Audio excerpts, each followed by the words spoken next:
안녕하십니까, 이미정 권사입니다. 네, 오늘은 지난 시간에 이어서 시편 57편을 읽으려고 합니다. 우리가 지난 시간에 사무엘상 23장과 그리고 거기에 끼워 있는 시편 54편을 읽었는데요. 오늘은 이제 이어서 시편 57편을 읽을 텐데 거기에 부제가 다윗이 사울을 피해 굴에 숨었을 때에 라고 그 표제가 달려 있거든요. 근데 다윗이 도피 생활 중에 굴에서 생활한 적이 두 번이 있어요.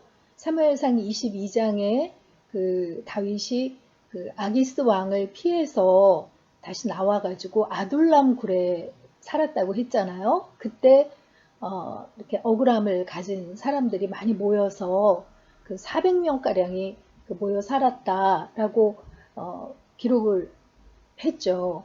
그때 그 아둘람 굴에 살았던 시절이 있고, 그 다음에 이제 그 이어서 우리가 읽게 될 사무엘상 24장을 보면 다윗이 엔게디 굴에 숨어서 사울을 맞게 되는 그 이야기가 이어지거든요. 그래서 엔게디 굴에 그 피해 있을 때 그때 쓰여졌을 것이라고도 보는 학자들이 많아요. 그래서 그냥 여기 중간 지점에서 이 시편 57편을 오늘 따로 읽고 이제 다음 시간에 시편 사무엘상 24장을 읽으면서 엔게디 굴에 피해 있을 때 쓰여 있었다고 생각되는 시편을 또 덧붙여서 그렇게 읽도록 하겠습니다. 그래서 오늘 시편 57편 다윗이 사울을 피해 굴에 있을 때에 쓴 시를 자세히 한번 보도록 하겠습니다. 시편 57편에는 표제가 역시 3개가 달려 있어요. 맨 처음에는 다윗의 믹담이라고 되어 있는데 이 믹담 시에 대한 거는 시편 16편을 할 때도 소개해드렸고 56편을 할 때도 말씀드렸거든요. 그리고 두 번째 표제어로는 알다스엣에 맞춘 노래 이렇게 돼 있어요. 근데 이 알다스엣이라는 그 뜻이요. 어떤 운율의 표현이라고 봅니다. 그 의미가 정확하게 밝혀져 있지는 않지만 멸하지 마소서, 파괴하지 마소서 그런 뜻의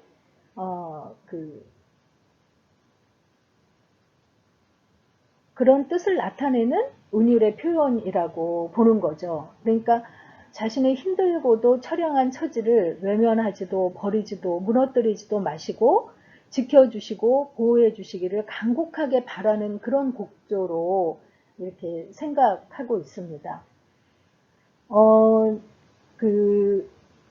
이 알다스엣에 맞춘 노래라는 부제가 붙은 시편이 57, 58, 59, 75편 이렇게 4편이 있어요. 그래서 그 어떤 그 탄원의 내용과 또 급박한 도피 생활 중에서도 감사의 내용을 담아서 부른 노래가 알다스엣에 맞춘 노래의 내용이 아닐까 이렇게 보고 있는 거죠.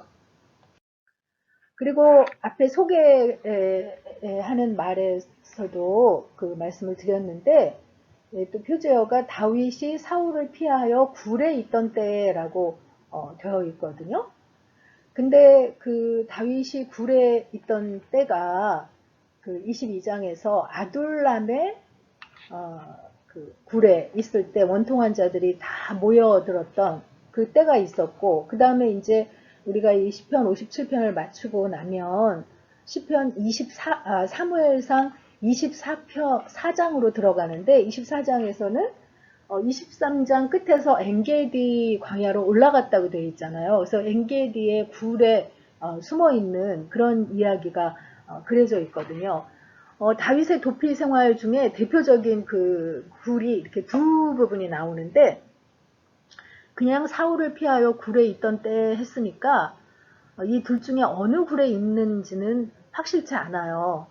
근데 어떤 그런 급박한 내용으로 봐서 엔게디 굴에 있을 때가 더 맞지 않나 라고 그렇게 학자들이 해석하는 경우가 더 많습니다. 상황이 더 절박했으니까요. 왜냐하면 그 나중에 24장에 보면 알지만 사울이 온 이스라엘에서 3,000명의 군사를 뽑아가지고 다윗을 쫓아왔다고 되어 있거든요. 23장 끝부분에서는 블레셋이 쳐들어왔다는 소리를 듣고 정말 한 걸음만 앞서면 다윗을 잡을 수 있는 상황에서 정말 안타까워하면서 돌아섰을 거 아니에요. 그러니까 이제는 내가 확실하게 다윗을 잡겠다 하고 정말 어떤 나라들하고 싸울 때처럼 3,000명의 군인을 데리고 나섰는데 그것도 이스라엘 중에서 택한 군인이라고 했어요. 굉장히 용맹하고 뛰어난 군인을 뽑았겠죠. 그만큼 사울이 다윗에 대한 증오심이 컸다는 그런 그 반증일 텐데요. 그런 상황에서 쓰여진 그런 절박한 상황에서 쓰여진 시가 아닐까 이렇게 보고 있는 거죠. 57편의 1절의 시작을 보면요. 하나님이여 내게 은혜를 베푸소서라고 되어 있습니다. 굉장히 익숙한 구절이잖아요. 왜냐하면 사무엘상 21장에서 다윗이 그 블레셋의 가드 왕에게 피했다가 미친 척하고 쫓겨나와서 그 쓴 시편 56편을 읽었는데 그 56편의 첫 부분에 1절도 역시 하나님이여 내게 은혜를 베푸소서라는 구절로 시작을 해요. 그때 가드에서 잘못하면 블레셋을 만만이나 죽였던 자, 골리앗의 목을 베었던 자로 몰려서 죽음을 당할 수 있는 그런 위협적인 상황이었기 때문에 그때 하나님이여 내게 은혜를 베푸소서 하고 절박하게 부르짖었던 그런 그 내용인 거죠. 그래서 이 그 첫머리가 똑같은데 시편 56편과 57편이 이렇게 닮은 점이 많다고 그래서 쌍둥이 시편이라고 이렇게 부르는 사람들도 있습니다. 56편도 그렇게 다급한 상황에서 도망 나와서 처량함을 노래한 시편이라면 57편은 그 블레셋의 가드에서 도망 나와서 아둘람 지역의 굴에서 또 엔게디 황무지에 있는 굴에서 이렇게 굴에서 굴로 전전하면서 그 서글픔을 노래하는 그런 시편이기 때문에 이 두 편의 시편이 모두 지비하는 광야에서 살 수밖에 없었던 때를 노래했기 때문에 쌍둥이 시편으로 이렇게 불리기도 한다는 거죠. 그래서 1절을 보면 하나님이여 내게 은혜를 베푸소서를 반복하면서 그 하나님이여 라는 그 표현에서 우리가 그때도 하나님이여의 모든 게 다 담겨져 있다고 했는데 다윗은 정말 그 하나님을 절대적으로 신뢰했죠. 자신이 평안한 가운데 거할 때도 또 위기 속에 있을 때도 언제나 하나님을 신뢰하는 전천후 하나님의 사랑을 가진 그런 그 마음을 표현하는 것을 볼 수 있습니다. 우리가 제일 처음에 다윗이 사울 앞에 나가서 골리앗을 무너뜨리겠다고 자기를 내보내달라고 허락받을 때에도 자기가 목동으로서 양을 지킬 때에도 사자나 곰이 달려들 때에도 그걸 물리치게 해주셨다 하면서 자신감을 보이거든요. 이미 다윗에게는 그 어린 목동의 시절부터 절박할 때 하나님께 도우심을 구하면 하나님께서 개입하셔서 도우시고 지켜주시는 그런 하나님과의 경험이 이미 많이 쌓여 있는 거예요. 그래서 제가 아브라함 이야기를 할 때도 그 이야기를 많이 하지만 절대적인 하나님을 신뢰하는 믿음은 그냥 생기는 것이 아니라 하나님과의 사이에서 하나님을 신뢰할 수밖에 없는 스토리가 쌓이고 쌓일 때 아주 체질화되는 것이라고 볼 수 있는데 다윗은 이미 그런 상황에 그런 어떤 그 수준에 도달한 그런 사람으로의 외침이라고 볼 수가 있습니다. 그러면서 다윗은 내가 하나님께 피하는데 내가 주께 피합니다 이렇게 표현하지 않고 내 영혼이 주께로 피하되 이렇게 표현하고 있어요. 그러니까 내 영혼이라는 것은 자신의 전 존재와 온 삶을 모두 포함하는 그런 표현으로 볼 수 있죠. 그래서 자신이 하나님께로 피할 때 일부분만 하나님을 의뢰하는 게 아니라 자신의 전부를 하나님께 의지하고 피한다고 이렇게 고백하고 있는 거죠. 그리고 태풍이 휘몰아칠 때도 섬의 큰 바위틈에서 어미새의 품 안에 새끼 새는 이렇게 평안하게 잠을 자듯이 주의 날개 그늘 아래에서 이 재앙들이 지나기까지 피하리이다 하면서 주님의 날개 아래 머물고 싶다고 고백을 하고 있는 것이죠. 그러면서 2절에 보면 내가 지존하신 하나님께 부르짖으며 하고 있어요. 지존하신 하나님 그러면 말 뜻 그대로 지극히 높으신 하나님, 모든 것을 이루시는 하나님이라는 그런 뜻이잖아요. 이 세상을 창조하시고 이 세상을 다스리는 하나님이시라는 그런 의미입니다. 우리가 다윗의 시편을 보면 다윗이 하나님을 어떻게 생각하고 있는지, 어떤 존재로 의뢰하고 있는지를 너무나 잘 알 수 있는데 이런 한마디 한마디에서 다윗이 만왕의 왕 되신 하나님, 최고의 권위자이신 하나님, 어떤 악의 세력보다도 더 강하신 하나님이라고 고백하고 있는 것을 보고 있어요. 그런 하나님에 대한 하나님을 그렇게 바라보는 그의 눈이 띄어져 있기 때문에 하나님께서 그 다윗을 바라보실 때 얼마나 기특하고 그의 그 고백에 기쁘셨을까 그런 생각을 해봅니다. 그러면서 그렇게 크신 하나님이 나를 위하여 모든 것을 이루시는 하나님께로다. 그 하나님께 부르짖는다고 얘기하고 있거든요. 비록 지금 다윗의 그 자신의 삶이 고장나 있는 것 같은 그런 상황이지만 하나님은 그 온전하게 모든 것을 고쳐내시는 하나님이시고 비록 부족한 부분이 있더라도 결국은 그것을 풍성하게 만드시는 하나님이라고 그렇게 고백하고 있는 것을 볼 수 있습니다. 하지만 현실의 모습은 녹록지 않아요. 4절을 보면 내 영혼이 사자들 가운데서 살며 이렇게 표현하고 있는데 이 사자들 가운데서 살며라는 표현이요. 원래 고양이과 동물들은 혼자 독처하기를 좋아한대요. 그리고 개과의 동물들은 무리를 지어 사는 경우가 많다고 하거든요. 그런데 이 사자는 고양이과에 속하지만 무리를 지어 사는 동물로 유명하다고 하거든요. 그래서 그 사자가 한 무리를 이루는 거를 프라이드라고 이렇게 표현하더라고요. 근데 그 한 프라이드에는 숫사자가 한 2~3마리 정도 되고 암사자가 한 10마리 내외 그리고 새끼 사자들 이렇게 그 한 프라이드를 이루는데요. 그들이 자기보다 훨씬 몸집이 큰 이런 물소라든가 기린이라든가 하마라든가 코끼리 등을 공격할 때도 무리를 지어서 다니면서 이렇게 함께 공격하기 때문에 자기보다 큰 짐승들을 두려워하지 않고 그들을 결국은 쓰러뜨리는 그런 짐승의 제왕이라는 평을 받는 무서운 존재로 인정받고 있는 거죠.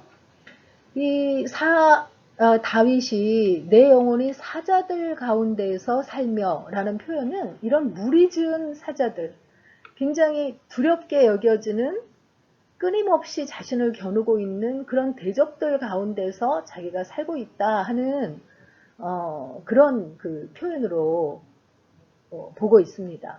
그리고 불사르는 자들 중에 누웠고 사람의 아들들 중에서 이렇게 둘러싸여 있다 하면서 그들의 이는 창과 화살이요 그들의 혀는 날카로운 칼 같도다 하면서 자신의 현실이 얼마나 녹록지 않고 위태한 지경인지를 표현하고 있습니다. 그런데 곧 5절에서 다윗의 특기잖아요. 반전의 고백을 하는 그런 특기. 현실은 이렇지만 상황은 이렇지만 하나님을 바라볼 때 완전히 달라지는 또 그런 고백을 하고 있는 걸 볼 수 있어요. 자기의 시선을 자신을 잡아주기려는 대적들에게 두는 게 아니라 그 위에 계신 분, 하늘 위에 계시며 온 세상을 다스리는 분, 하나님이여 주는 하늘 위에 높이 들리시며 주의 영광이 온 세계 위에 높아지기를 원하시나이다 하면서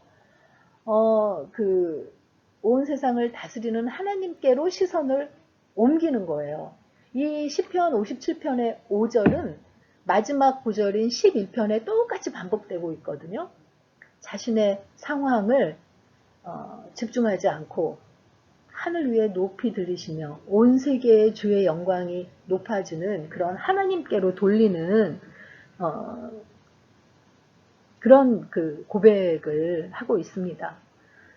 사울왕의 추격을 피해서 지금 동굴에 숨어 있잖아요. 그 안에는 아무것도 보이지 않고 어둠만이 가득한 그런 곳일 텐데, 동굴 위를 보아도 금방 손이 닿을 듯한 그런 답답한 곳일 텐데, 다윗은 그 답답한 동굴을 바라보지 않고 별빛이 쏟아지는 장엄한 대지 위에서 두 팔을 벌리고 하나님을 바라보듯이 이런 고백을 하고 있는 거죠. 이래서 다윗이 커 보인다고 우리가 다윗 하는 거 아닐까 하는 그런 생각을 해봅니다. 그러면서 너무나 유명한 그 6절, 7절의 고백이 나옵니다. 하나님이여 내 마음이 확정되었고 내 마음이 확정되었사오니 내가 노래하고 내가 찬송하리이다 하면서 자신의 마음을 자기를 잡으러 다니는 사울 왕에게 두지 않고 하나님께 두겠다고 고백하는 거죠. 확정된다는 것은 내가 고정시키겠습니다 하는 그런 고백이에요. 하나님께 내 마음을 못 받겠습니다 하는 그런 고백이죠. 왜 두렵지 않겠어요? 그렇게 달려드는 사자의 무리 같은 그 사울의 무리, 3,000명을 군사를 뽑아가지고 자신을 대적하는 그 무리를 볼 때 두려운 마음이 드는 건 너무나 당연한데, 그럴 때일수록 하나님 앞에 더 크게 고백하는 그 다윗의 심정, 내 마음이 확정되었습니다. 나는 하나님 앞에 내 마음을 받겠습니다. 참 힘들 때 이런 고백을 한다는 것은 정말 쉽지 않은 일이다라는 그런 생각을 해보게 됩니다. 그러면서 9절에서 주여 내가 만민 중에서 주께 감사하오며 열방 중에서 주를 찬송하리이다 하는 그런 고백을 하고 마지막에 다시 한번 하나님이여 주는 하늘 위에 높이 들리시며 주의 영광이 온 세계 위에 높아지기를 원하나이다 하는 고백을 드리면서 마치고 있는데, 이게 다윗이 왕좌에 올라서 온 나라를 점령하고 감사에 차서 올려드리는 시편이라면 이렇게 감동적이었을까 하는 생각을 해봐요. 너무나 두려움에 쌓여 있을 때, 참으로 힘들고 고통스러울 때 올려드린 찬양의 시이기 때문에 훨씬 더 우리에게 깊은 감동으로 와닿는다고 그렇게 여겨지네요. 그래서 오늘의 묵상 포인트는요, 고통 속에서도 하나님을 의뢰하는 마음이 확정되었다고 다윗처럼 노래할 수 있을까요? 하는 그런 포인트를 잡아봤습니다. 한번 여러분 묵상해 보시고요. 시편 57편 읽고 다음 시간 이어가도록 하겠습니다. 57편. 하나님이여 내게 은혜를 베푸소서, 내게 은혜를 베푸소서. 내 영혼이 주께로 피하되 주의 날개 그늘 아래에서 이 재앙들이 지나기까지 피하리이다. 내가 지존하신 하나님께 부르짖으며 곧 나를 위하여 모든 것을 이루시는 하나님께로다. 그가 하늘에서 보내사 나를 삼키려는 자의 비방에서 나를 구원하실지라. 셀라. 하나님이 그의 인자와 진리를 보내시리로다. 내 영혼이 사자들 가운데서 살며 내가 불사르는 자들 중에 누웠으니 곧 사람의 아들들 중에라. 그들의 이는 창과 화살이요 그들의 혀는 날카로운 칼 같도다. 하나님이여 주는 하늘 위에 높이 들리시며 주의 영광이 온 세계 위에 높아지기를 원하나이다. 그들이 내 걸음을 막으려고 그물을 준비하였으니 내 영혼이 억울하도다. 그들이 내 앞에 웅덩이를 팠으나 자기들이 그 중에 빠졌도다. 셀라. 하나님이여 내 마음이 확정되었고 내 마음이 확정되었사오니 내가 노래하고 내가 찬송하리이다. 내 영광아 깰지어다. 비파야 수금아 깰지어다. 내가 새벽을 깨우리로다. 주여 내가 만민 중에서 주께 감사하오며 문 나라 중에서 주를 찬송하리이다. 무릇 주의 인자는 커서 하늘에 미치고 주의 진리는 궁창에 이르나이다. 하나님이여 주는 하늘 위에 높이 들리시며 주의 영광이 온 세계 위에 높아지기를 원하나이다.